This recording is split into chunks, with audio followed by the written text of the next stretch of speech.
Mak, Kasim nak keluar jalan-jalan kejap boleh? Hang nak pergi mana? Jangan balik lambat sudahlah. Baik, Mak.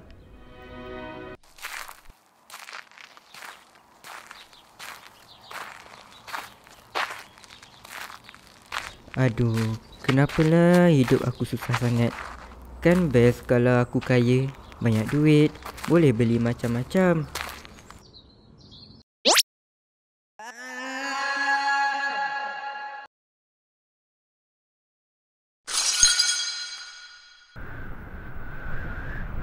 Yeay!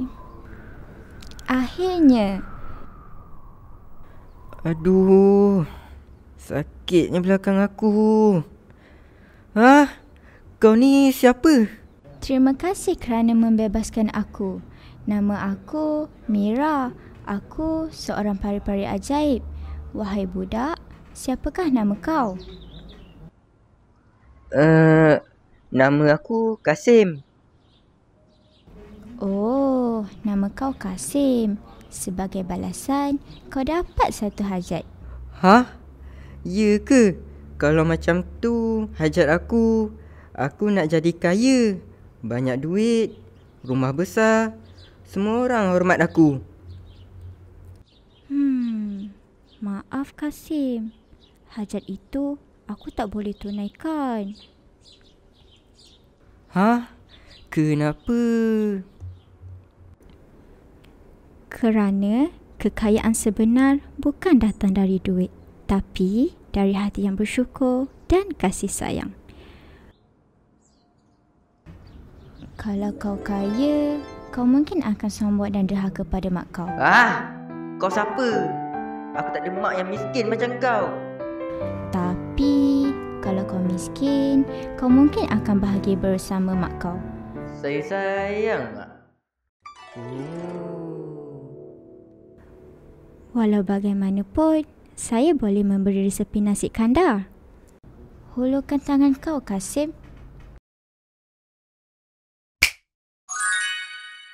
Terima kasih, Mira. Sama-sama.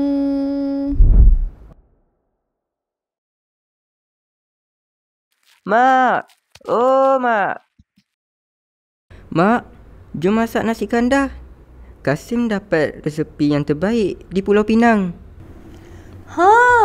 Inilah resepi yang mak duk cari tu, Kasim. Apa kata kita masak sama-sama?